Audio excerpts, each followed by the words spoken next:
It's the year 3025.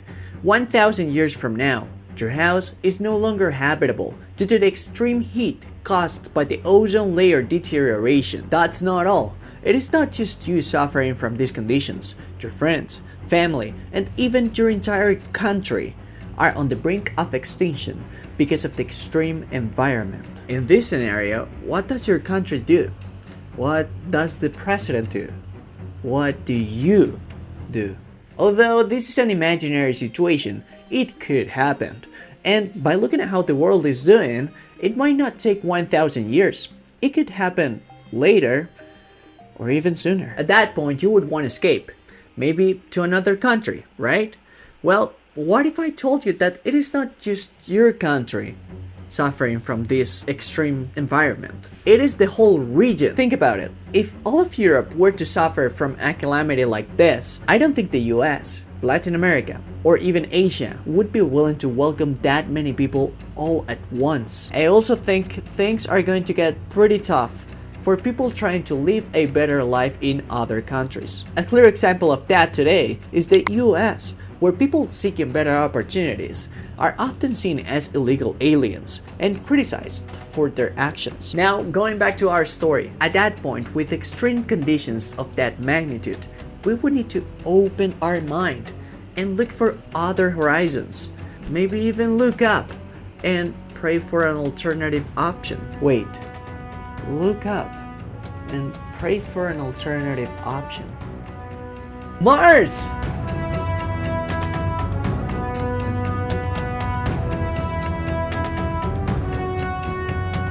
That's right.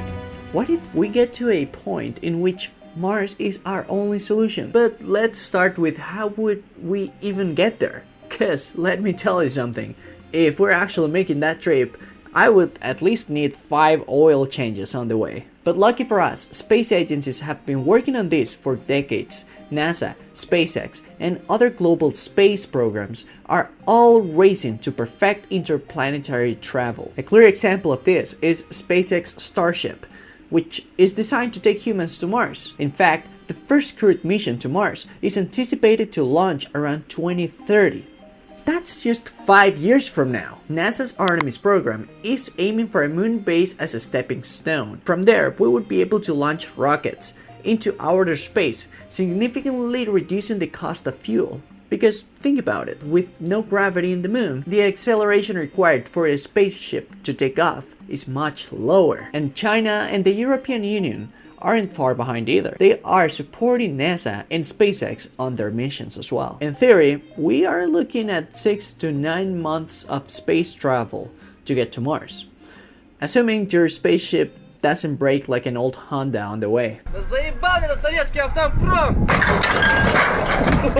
Now that we've covered how we get there, let's think about the challenges that Earth migrants will face once they reach the red planet. Which, by the way, I'm going to tell you why Mars looks red. It is due to the iron oxide, which formed over billions of years when the water that once existed on Mars oxidized the iron in the soil. Kind of like how your nail clippers rust after cutting your nails in the shower. Getting back to the challenges we will need to face once we get to Mars, there will be many of them upon landing on Mars, such as freezing your butt off, struggling to breathe, getting microwaved by space radiation. Very fun times. Let's start with the temperature. Mars has an average temperature of -80 degrees Fahrenheit or -62 degrees Celsius, meaning it's basically like stepping outside in Antarctica, naked. So unless you enjoy turning into a human popsicle, Earth migrants will need some serious insulation. Then there is the air, or well, the lack of it. Mars' atmosphere is 95% carbon dioxide and only 1% as dense as Earth's, meaning that if you take a deep breath, you will pass out faster than a grandma at a Metallica concert. Oh, and landing? Yeah, that's tricky too. With such thin atmosphere, parachutes alone won't cut it. SpaceX and NASA are working on solutions like retro propulsion or giant airbags. And let's be real, maybe some last minute prayers. Next, we have radiation. Since Mars doesn't really have a strong magnetic field, Cosmic rays and solar radiation will hit settlers like they are sunbathing on a nuclear beach. Long-term exposure increases cancer risks, which means future Martians might need to live underground, turning our first space colony into a high-tech cave civilization. Then there's the issue of resources. Since shipping Amazon packages from Earth isn't an option, and let's face it, Prime isn't that fast, settlers will need to find water and food locally. Scientists are working on extracting water from underground ice, which is great, because hydration is kind of important. Farming though, that's a different story. Martian soil is basically like a toxic dust bowl, so growing potatoes isn't easy. But don't worry, scientists are experimenting with ways to turn Martian dirt into usable soil. Worst case, we eat space algae and pretend it's steak. Okay, I think that's enough of all the things that could go wrong. And now that you know all the challenges our future Earth representatives will face, it is obvious that only highly qualified people will have the opportunity to go to Mars. People like astronauts, scientists, engineers, and of course, billionaires that just want to flex. NASA and SpaceX will likely select the best of the best.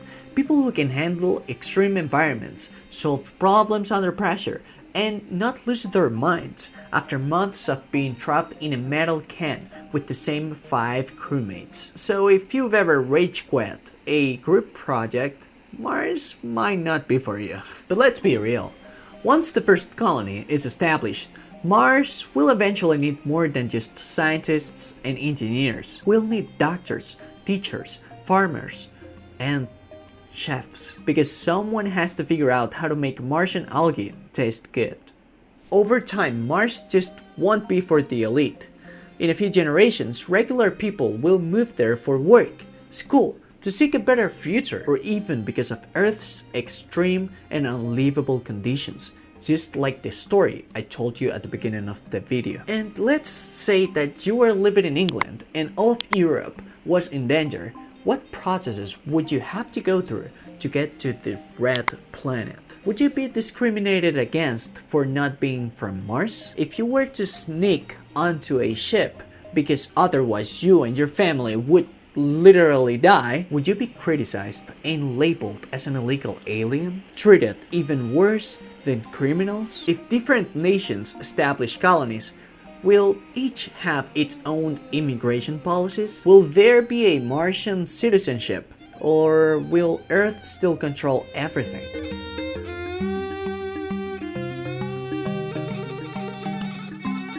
At first, different Martian colonies will likely have their own immigration laws, just like how nations on Earth control their borders nowadays. If the US, China, or private companies like SpaceX establish separate settlements, they might each decide who gets in based on their own priorities, whether it's national allegiance, skills, or economic status, meaning that the brightest scientists to the dumbest billionaires could get in. However, over time, and as colonies grow and resources need to be shared, a uniform Martian immigration system could emerge, similar to how the European Union allows free movement between member states. Still, Earth might maintain control over who even gets the chance to leave, meaning wealthier nations and corporations could dominate space migration. That brings me to my next question. Has this ever happened before? I mean,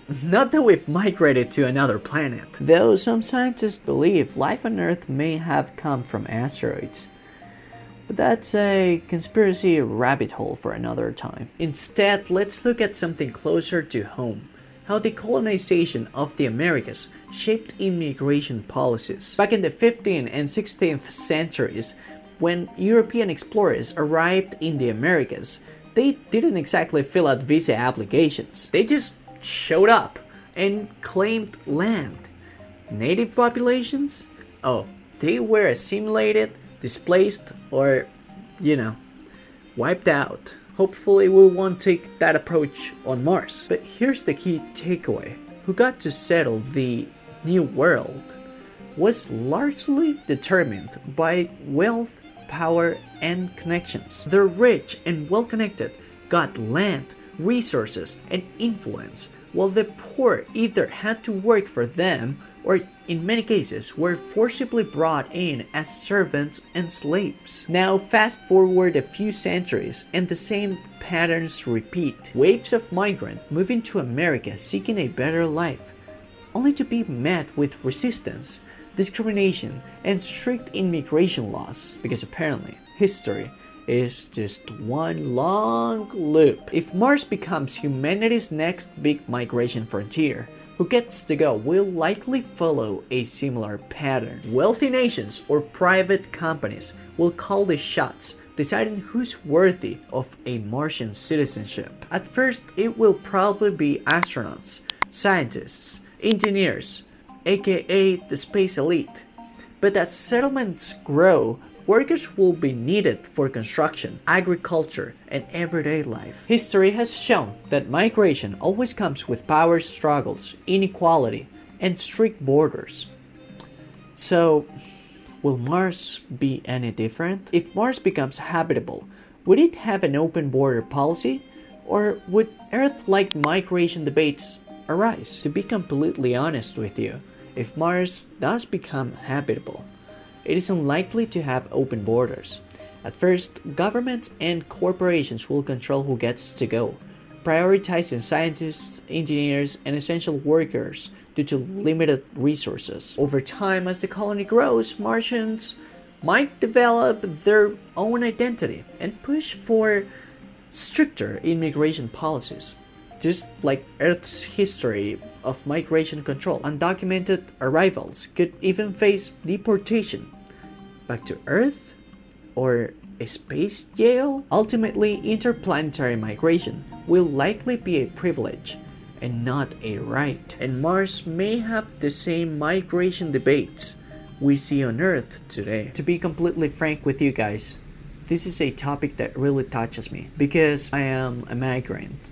I did it the right way, but I understand that there are so many people that do not have the opportunity or the resources or the chance to even be able to submit their paperwork and get legally accepted into a country. I completely understand the point of view of some of you guys that think that having open borders make your country insecure and less efficient. Because well, if you lose track of who is coming into the country, you will definitely have criminals coming in and, drugs or whatever. And that is something that I 100% support, because a country should keep track of anybody coming in from another place. But it is very hard as well, because then, of course, in that imaginary situation that I told you about at the beginning of the video, the guy had no escape from it. All of Europe was in danger. And there is probably actually going to be no country that is going to be willing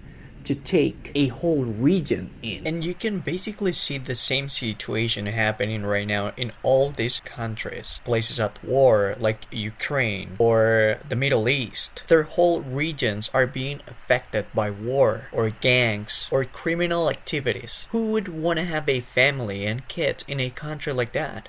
It is only human to try to escape.